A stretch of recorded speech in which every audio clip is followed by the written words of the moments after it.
This is my Janus Halcyon 250. Yes, you heard me right. I bought this motorcycle just for this video. I got this bike secondhand from a gentleman up near Fort Worth, Texas, and I paid $6,600 for it, which is actually a screaming good deal. Best of all, it's nearly identical to the machine that had the infamous death wobble crash right here on YouTube. Lucky me. It's high time we give this bike a thorough rundown. Is it a Chinese engine wrapped in a spindly bicycle frame with some nice powder coating? Or is it actually one of the more unique propositions on the market? In this video, we're gonna ride it on the road to get a first impression. We're gonna thoroughly test the bike to see if it wobbles or if the handling is compromised, and talk you through all the details of this bike in the studio, and then render a final verdict on this creation from Goshen, Indiana.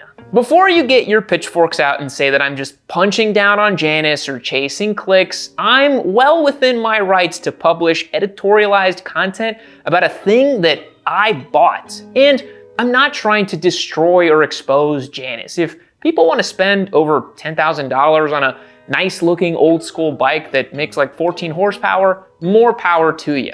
But I want to create this video so that people understand what they're getting into, because spoiler alert, this is not a normal motorcycle and should not be treated as such. And I'm not even keeping this bike. After we're done with it for this video, I'm donating it to Jixerbra, who's gonna see if he can wheelie it and make some other cool videos. Make sure you follow him and check out all the updates with this machine.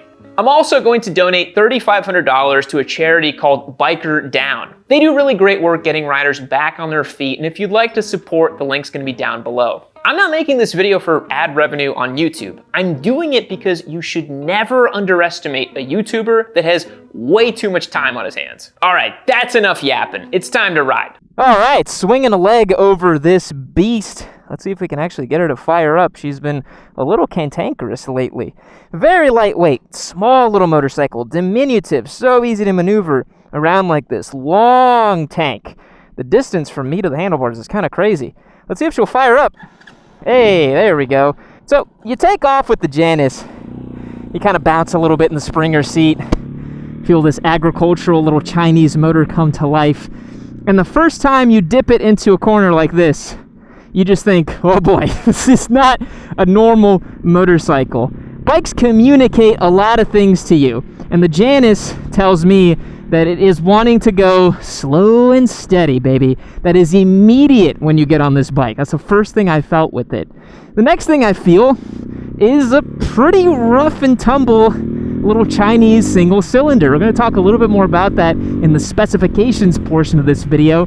But from the cockpit, this motorcycle just feels really rough, man. And ooh, going over any bump is kind of scary, especially at lean and with a little bit of brakes on, because this leading link front fork provides a bit of natural anti-dive, right? Because what it does is it pinches the caliper and reduces the motion.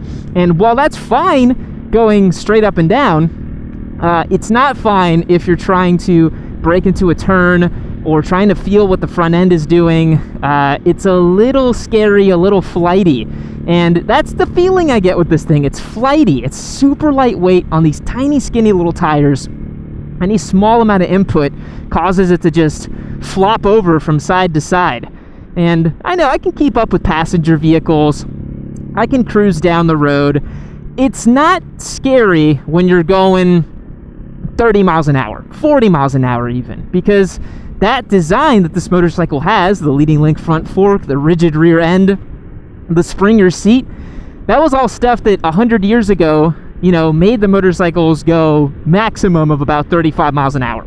Nowadays, you shoehorned an engine that has 14 horsepower into a chassis that is only supposed to go about 35 miles an hour with modern roads, smooth pavement, and traffic that, you know, on the daily goes 70, 80 miles an hour. You know, that causes a bit of a confusion with this bike, right? You know, when you start to put it all together, the way it kind of very roughly goes over the pavement, the way it kind of like wants to pop you out of the seat pretty much every time you ride it, it's a cafe bike, man. I don't know any other way to put it. This bike basically has to be ridden between 20 and 40 miles an hour, just enjoying yourself going down the road and just parking up and making it look pretty. We're going to talk a little bit about the value proposition of this bike later in the video, but that's all it really wants to do. It's not a particularly premium experience while I'm on this machine. This bike retails for nearly 5 figures, and that's a lot of money for a bike that is going to have a clutch that's flopping around, cables that are flopping around, a really chintzy, cheapo looking little speedometer, brakes that feel like a block of cheese when I squeeze it. It's just not really a premium experience. It is a novel experience, I'll give it that. It's interesting to ride. There's really no other bike I've ridden that's quite like this machine, but I think that's for a reason. I think that the reason we don't make bikes like this anymore is because they don't really do the things they need to do. Ooh, we'll grab a downshift over here, lean off the bike a little bit. Oh, what's it got? What you got, Janus? Come on. Wide open, baby. And one of the things you notice if you keep it pinned like this is, oh, the vibes on your hands are just horrendous. I don't mean to be so stern with the Janus, but I can't imagine riding this machine for a long stint on the highway. It's just simply not designed to do those sorts of things. And it kind of makes me scratch my head a little bit about the crash video that's on YouTube, because I wouldn't want to go 60 miles an hour with this thing. All right, let's freaking give her, huh? Let's go ahead. Come on, Janus. Wide open, relatively stable. Ooh, on the limit here. You start feeling the sidewall squirm, the tires begging for mercy. 30 to 40, max. Don't go more than that on this thing. You really should not go more than that on this thing. You guys can see, if you're cruising 40 miles an hour, what I got, 5th gear here, 4th gear, doesn't really matter. One hand on the handlebar, we're cruising down the road. It's gonna get down the road, man. It's not going to immediately crash. It's not going to get completely unsettled. But what it is going to do is not handle things that a normal motorcycle could handle. That's the difference. This bike has an abnormally low limit when it comes to its handling and capability over bumps. And now I know why all of you are here on this video. Let's jump to the wobble test, baby. So everyone wants to know, Yam, does it wobble? Is it unsafe to ride? Well, we actually found this video on YouTube that details some fascinating information about the handling of a Janus motorcycle straight from the founder of the company. On March 21st, 2023, a user on YouTube by the name of Foxy posted a video titled Janus Motorcycles, First Impressions and Experiences, where he rode and reviewed Janus's 250 and 450 models. He expressed some trepidation about the bike's ability to go over 45 miles an hour and said that it felt twitchy and that the front end would wiggle from side to side. But the most interesting part about that video is that Foxy was actually riding with the owner of the company, Richard, who was riding another Janus motorcycle. Foxy swapped bikes with Richard to confirm this unsteady feeling, and Richard admitted that it was just a twitchy bike. Foxy then shows Richard riding the bike and it wobbles going down the road.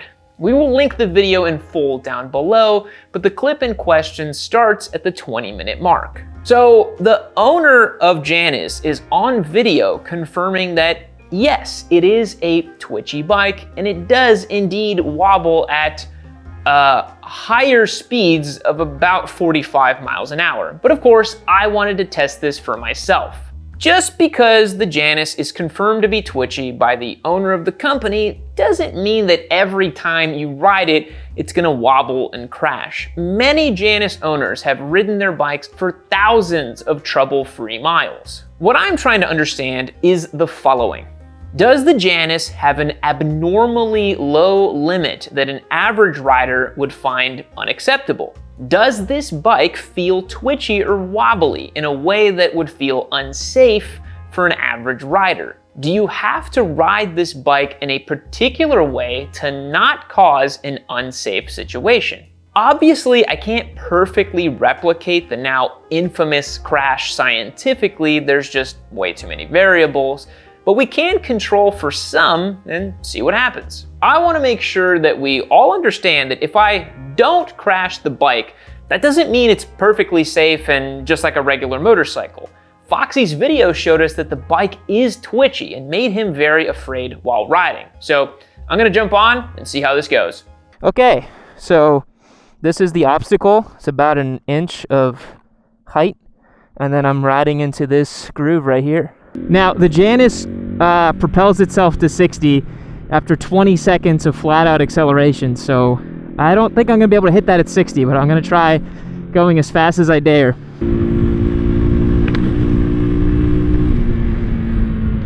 Yeah, I think what I gotta do, because my natural instinct is to put weight over the front to stabilize it, but I guess she did not, right? Like, that was the whole thing she said in the crash video. We're like, oh, I lightened up the front end and my weight was too far rearward.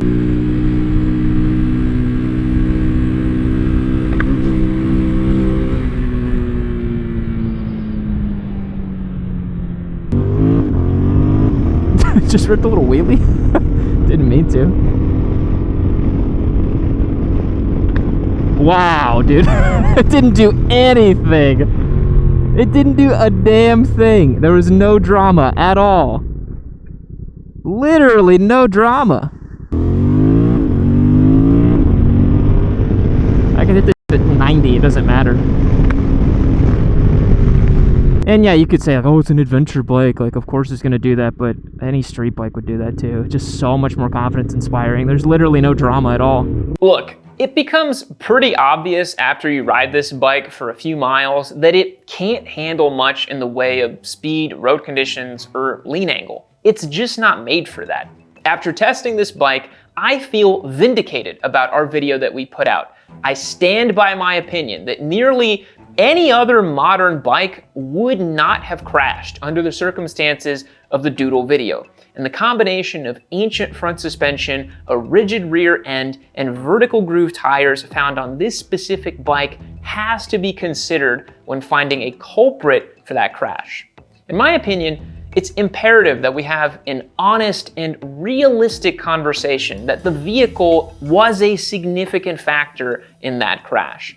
Saying that all bikes get wobbles doesn't really excuse the fact that some bikes are much more prone to it than others. This motorcycle has a substantially lower tolerance for bumps and bad pavement. I mean, it's obvious. Just apply Occam's razor. What's the simplest explanation with the least amount of assumptions? Was it really a perfect storm of factors that all coincided to cause a crash? Or was it just that an old-timey bike with a retro setup and weird tires couldn't handle the bump and speeds it was going at?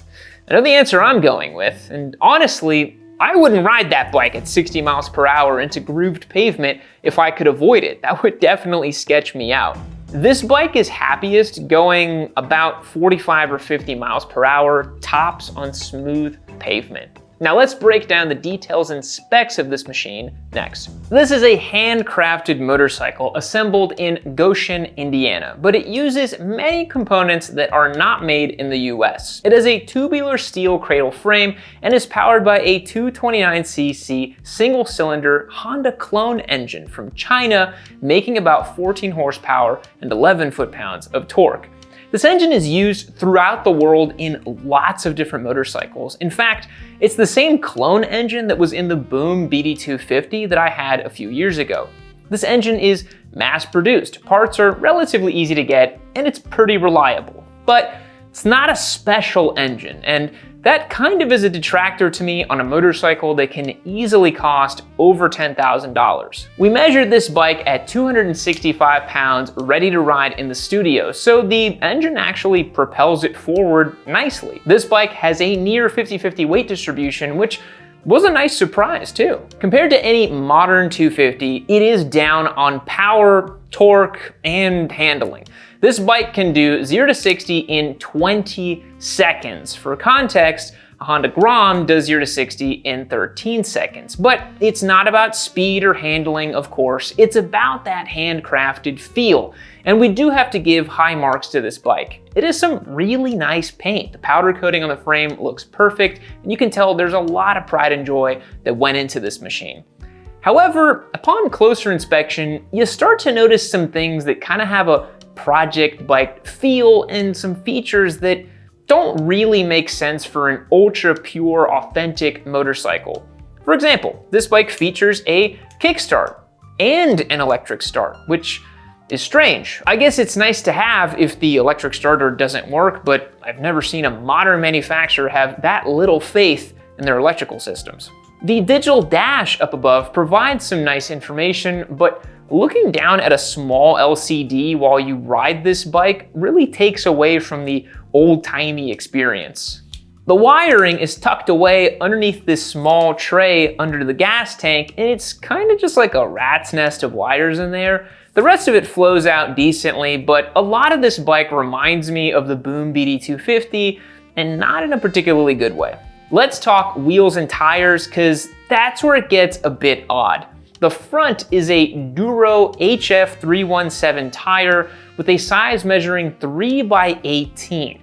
That translates to about 76 millimeters. This is much thinner than tires found on other small displacement motorcycles today. And these tires have 3 key disadvantages. The first is that they are a bias ply construction, which is basically not seen in the modern age due to radial construction taking over and just being superior. To make a long story short, bias ply tires have poor heat resistance at speed, squirmier handling due to tread and sidewall flex, and limited high-speed stability due to the construction, which in truth doesn't matter that much because this bike isn't that fast and won't go that fast. But the second issue are the grooves in this tire. They're vertical. We discussed this in our Janus crash analysis. It is an extremely antiquated style that's no longer used. Vertical grooves offer poor water dispersion, limited grip in corners, and more noise and vibration. They're also much more susceptible to lack of stability with grooved pavement. The third concern is that these are tube tires, which means if you get a flat, you can't just patch and go. That's not as big of a deal. Many modern bikes have tube tires, including the Honda Transalp notably, but it is worth mentioning. The rear is a Duro HF314 in a 3.5x18, so it matches the front, but is about 90 millimeters in width.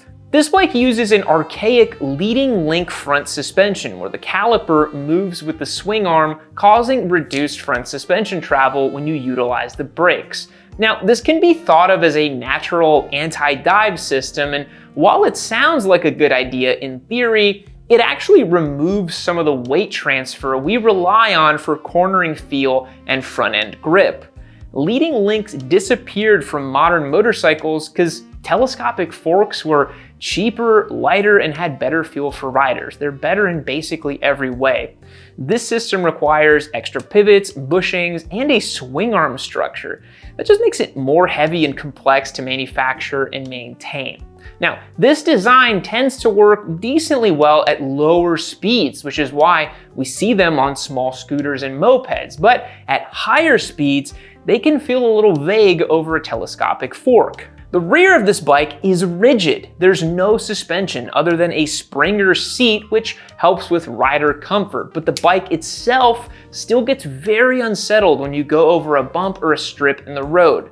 Find a nice, smooth, straight road, you're gonna be just fine on this bike. Go through any corners, bumps, or bad pavements, and you might be in for some surprises. When you combine the antiquated wheel and tire setup with the suspension, or lack thereof, at the rear on this bike, you get a machine that gives you clear feedback that it's meant for putting around town and nothing more. The quality of the stuff that Janus creates and sources in-house is pretty nice, but the core components just aren't up to the price point in my opinion. The brakes are weak and provide little feedback. The clutch lever wobbles around in the breeze. The cables and wires all bounce down the road as you go on a simple ride. It just doesn't give a premium experience. Combine that with an agricultural Chinese single cylinder, and the whole experience feels, well, cheap. It does look great though, sitting still. Other quirks include the leather flap for the battery cover, it's very old school, a passenger seat that can be added on, and these leather bags that you can install. All looks pretty nice. As mentioned, I paid $6,600 cash for this bike secondhand, but Janus recently changed their pricing and the base Halcyon is now $7,495. But optioned up to what you see here with the bags and the other items, you can expect this thing to cost about $9,000. Add in tax and applicable fees in your local area, and this is a $10,000 motorcycle. That's a bit tough to swallow for what you're getting, but value is in the eye of the beholder, I suppose. An important factor for people is that Janus prides itself on customer service. Now, I did not have to deal with anyone from Janus as I bought my bike secondhand, but customers state online that they're super easy and friendly to deal with and they respond back ultra fast. That's a big plus for some people. I know there's good people working at Janus who are very passionate about what they're doing. This motorcycle comes with some very important caveats that at the very minimum should be disclosed by Janus. It does not behave like a traditional motorcycle. It has more in common with a two-stroke DUI bicycle than a regular motorcycle, which segues nicely into my final conclusion. One of the first creations from Janus was actually a moped called the Paragon. It was a 50cc two-stroke dripping with style and minimalism. It looks barely rideable, but it's an exceptional statement piece. I understand that it's likely not commercially viable to build such strange two-wheeled bits of old-timey exotica, but to me, that's what's missing from the Halcyon 250. In trying to achieve a broader audience, the bike has ended up as a strange hodgepodge that doesn't execute particularly well on any mission. There's a word I keep coming back to when riding this bike, and that is incongruous, which Merriam-Webster defines as not in harmony or keeping with the surroundings or other aspects of something. There is a lack of harmony with this motorcycle. It doesn't add up to a sum greater than its parts. If anything, it ends up actually as less than its parts. The vibrational Chinese engine lacks character, the digital dash is juxtaposed with the old-timey front suspension and tires, the disc brake looks out of place on a bike with such old school paint. It's a dissonant experience. Using cheap switches to electrically start the rough single-cylinder engine, knowing that you paid nearly $10,000 for this experience is just, well, not to my taste. Here's the problem. Janus finds themselves in a pickle. In my view, they have two options. They can try to upgrade this Halcyon 250 to a more modern and acceptable standard. I think the bike should come equipped with modern radial construction tubeless tires. It should also use a telescopic fork like everything else in the modern era. And it should definitely have a rear suspension unit, maybe even dual shocks like Triumph does on their modern classics. The rest can stay pretty much as is, and it would be a much more confidence-inspiring ride. They could, at the very least, provide literature or documentation to customers or prospective buyers that details how this motorcycle behaves like an old bike, because it fundamentally is. It's a bike with the capability to do 70 miles per hour, but it has the design, tires, and suspension of a motorcycle that way back when would only go about 35. It's incongruous. Truthfully, the Halcyon 250 makes me wish that Janus still made their original 50cc two-stroke creations. Two-strokes have a wonderful quality about them, and motorcycles, or mopeds if we want to be specific in this case, are all about the engine. The engine in the Halcyon 250 just isn't inspiring. It doesn't feel retro, and it's just really rough. It's incongruous. But imagine something like the Paragon, but with a larger two-stroke engine. Something like a Ducati Supermono, but a retro version with drum brakes and it's ultra stripped back, minimal and gorgeous. I could get behind that. At the end of the day, there's a reason old designs are obsolete. When you make an old style bike, you get old bike problems. Engineers and motorcycle designers have worked tirelessly over the last 100 years to make bikes the safest they've ever been. If the Halcyon 250 appeals to you, I can recommend countless other motorcycles that offer similar retro appeal, but do so with much more grace going down the road and cost much less, or at least offer much more if you're willing to pay nearly $10,000. There's the Yamaha SR400 with its authentic kickstart, Or how about the Kawasaki W800? Classically styled, authentically made, air-cooled. Hell, I can't believe I'm saying it, but maybe even the Royal Enfield Meteor 350. It's a much better value proposition than this bike. It's got 100 extra cubes. So what's the advantage of the Halcyon 250? I suppose it does have the handcrafted allure. It's got some pretty nice paint, it's US-based support, and yeah, there's really nothing else like it on the road. But I'm not sure that's a good thing. My dad used to say to me, "O gosto não se discute." That's Portuguese for taste is not to be discussed. In English, we might say, there's something for everyone, or maybe different strokes for different folks. The point is, if Janus wants to build overpriced, retro-styled motorcycles for people who want to buy them, well, who the hell am I to stop them? Janus offers something that is extremely niche and ultra premium for what you get. It's absolutely not for everyone, but they've sold over 1,000 of these bikes, so clearly they found a market for it. At this price point, my personal recommendation would be to get a Triumph Modern Classic. They do it better than anyone else, and it's a substantially better machine. Any of the new Bonnevilles will do, and you're never gonna have to second guess whether or not it can handle road bumps or grooves. But there's an allure, a quirk. They're really different and unique, and for the right buyer, it makes sense. It reminds me of a vintage amp or a boutique guitar pedal with custom paint. But guitar pedals can't do 70 miles per hour, and neither should a Janus. Keep the speeds down with this thing. Remember, it's an ancient style, and you should be okay. Look far ahead for road conditions, bumps, and sudden stops, and you'll probably be fine on this bike.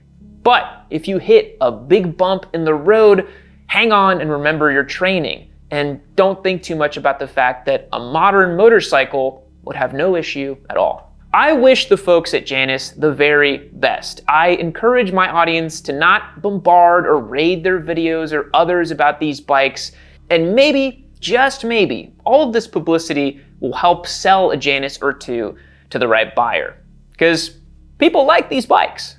Those are my thoughts on the Janus Halcyon 250. What do you guys think? Drop me a comment down below. I tried to be as thorough and fair as possible. Thanks for watching, and I'll catch you guys in the next one.